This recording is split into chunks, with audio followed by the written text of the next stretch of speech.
नमस्कार, मैं हूँ शिवानी और हम देख रहे हैं मैपिंग। तो मैपिंग में मैंने जैसे कहा है आपको कि डेली हमें 5 मिनट्स के लिए मैपिंग करनी है और मैपिंग करने से ही हमारी प्रैक्टिस होती है और प्रैक्टिस होने से ही हमारे क्वेश्चन सॉल्व होते हैं। तो प्रैक्टिस बहुत इम्पॉर्टेंट है। जब भी आप ज्योग्राफी पढ़ो ना तो मैपिंग के साथ पढ़ो, मतलब उसको ड्रॉ करते लिखते हुए पढ़ो। आप ज्योग्राफी कभी नहीं भूलेंगे ऐसे पढ़ोगे तो। ठीक है, तो चलो देखते हैं। मुझे आपको कल की जो रेंजेस रह गई थी उनके बारे में बताना है और हम इंडस रिवर जो है वो कल देखेंगे। ठीक है, 5 मिनट का ही वीडियो बनाना चाहती हूँ बट लंबा हो जाता है, कोई नहीं। ये मेरे नोट्स है, तो मैंने सोचा कि इसी के थ्रू आपको बता देती हूँ। शायद आपने भी बनाए होंगे। मैंने ज़्यादा जहाँ पे मुझे इम्पोर्टेंस लगा है वहाँ वहाँ पे मैंने नोट्स बनाए हैं। शायद आपने भी ऐसे ही किया होगा। और जो लोग बोलते हैं ना कि आप नोट्स शेयर करो, ये करो, देखो मैंने अपने अकॉर्डिंग नोट्स बनाए हैं। जैसे कि मुझे कुछ समझ में नहीं आता है तो वहाँ पे मैंने अपने नोट्स बनाए हुए हैं। पूरे चैप्टर के या सब्जेक्ट के ऐसे मैंने नोट्स कहीं पे नहीं बनाए हैं। तो उम्मीद है कि आपको ये समझ आए और आप अपने अकॉर्डिंग नोट्स बनाएंगे। मतलब जहाँ पे आपको समझ में नहीं आता है ना वहाँ पे नोट्स बनाइए।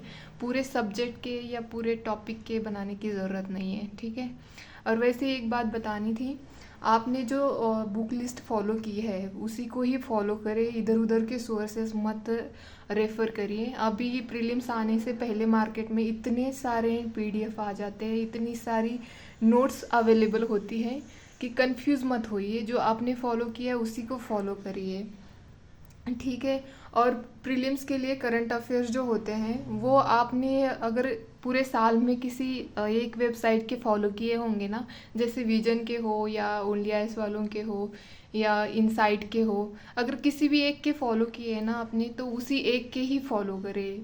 काफ़ी लोगों के मत फॉलो करना, मतलब इसने शॉर्ट में दिया उसने शॉर्ट में दिया, ये फॉलो किया वो फॉलो किया, ऐसे मत करना। ठीक है, इससे आपका रिवीजन नहीं होगा, आपको ही दिक्कत आएगी।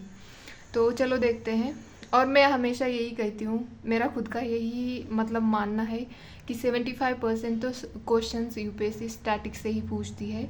वो आपके जो कोर सब्जेक्ट है, जैसे पॉलिटी ले लो, हिस्ट्री ले लो, ज्योग्राफी, इकोलॉजी मतलब एनवायरनमेंट ले लो, इकोनॉमी ले लो, इन्हीं से ही क्वेश्चंस आपके क्लियर होंगे। इन्हीं से ही आप इसके मतलब इसी एरिया से आपको एक भी क्वेश्चन गलत नहीं करना है। इतनी प्रैक्टिस करिए कि आपके एक भी क्वेश्चन या सिली मिस्टेक भी नहीं होनी चाहिए इन दिस एरिया में। ठीक है, ऐसे पढ़ना है। तो चलो देखते हैं। जो बताना था वो तो रह ही गया, प्लीज़। अब देखते हैं। यहाँ पे मैंने मतलब लिखा है 3 फेजेस फॉर्मेशन। जब भी हमारा मतलब इंडिया मतलब हिमालय का फॉर्मेशन वहाँ हुआ था तो उसमें 3 फेजेस फॉर्म हुए थे। जैसे कि मैंने यहाँ पे ड्रॉ किया है। फर्स्ट वाला जो है ये ग्रेटर हिमालयाज है, जो दूसरा है यहाँ पे देखिए ये मिडल हिमालयाज है, और थर्ड है आउटर हिमालयाज। ये लास्ट वाला आउटर हिमालयाज है। तो अब देखते हैं हम पीर पांजाल रेंज कौन से हिमालय में आती है। पता तो लगा ही होगा, ये जो मिडल वाला है इसी में पीर पांजाल रेंजेस आती है। और पीर पांजाल रेंज न्यूज़ में क्यों है? क्योंकि पूंछ एंड राजौरी जो हमने कल देखा था वो न्यूज़ में है, इसीलिए ये रेंज हमारे लिए इम्पोर्टेंट बन जाती है। तो देखते हैं अदर रेंजेस कौन सी है। तो चलो दिख तो रहा होगा आप लोगों को, ज़्यादा टाइम नहीं लेना है, मैंने सोचा है ये। बट ठीक है, अगर थोड़ा लंबा भी हो जाता है कोई बात नहीं, आप पूरा देख लेना।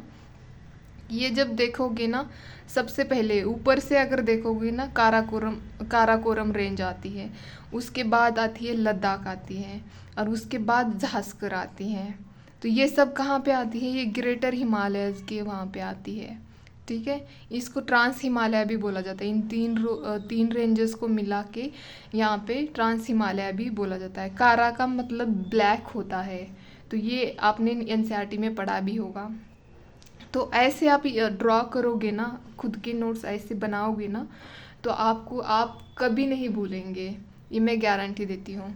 और जो ये लास्ट वाला है, ये यहाँ पे लास्ट पॉइंट ईस्टर्न पे, ये लास्ट पॉइंट है ईस्टर्न पे, नामचा बरवा। और यहाँ पे अगर वेस्टर्न पे लास्ट पॉइंट देखा जाए तो ये नंगा पर्वत है, नंगा पर्वत है यहाँ पे। तो ये हमें याद रखना है, तो ये मैंने यहाँ पे ड्रॉ किया हुआ है।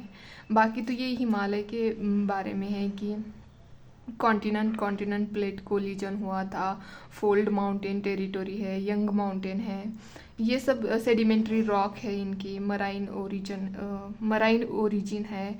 और ये यहाँ पे not a single range but series of chain of mountains है। तो ये तो स्टैटिक्स का है, आपको एनसीईआरटी में भी मिल जाएगा। तो ये मुझे रेंजेस बताने थे। ये काराकोरम है ऊपर वाली, उसके बाद लद्दाख है। आप इसको ना कलेजा से भी याद रख सकते हो। कल मतलब ये काराकोरम और लद्दाख, झा मतलब झांसकर, कलेजा। तो आपको मतलब वो क्रोनोलॉजी याद रहेगी इनकी, कि ऊपर से याद रखना है हमें। काराकोरम, लद्दाख, झांसकर, कलेजा, इनको ट्रांस हिमालय बोलते हैं। और यहाँ ये ग्रेटर हिमालय में आते हैं।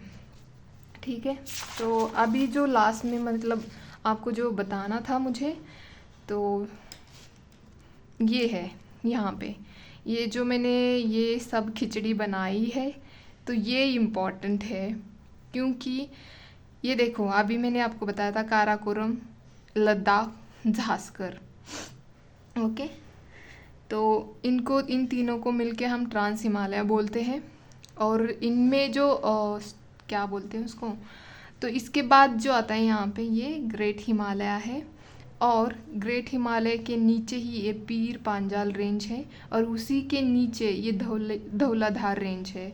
तो इन पीर पांजाल को और धौलाधार को मिलके क्या बोलते हैं, लेसर हिमालय बोलते हैं, जो कि जम्मू एंड कश्मीर और हिमाचल में आते हैं। तो ये इम्पोर्टेंट है, ये बताना था।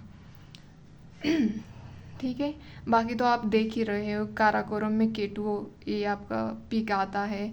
और ये जो दूसरे हैं ये भी आप देख लेना। ये नंगा पर्वत तो अभी मैंने बताया, जो कि ये झांसकर में आता है।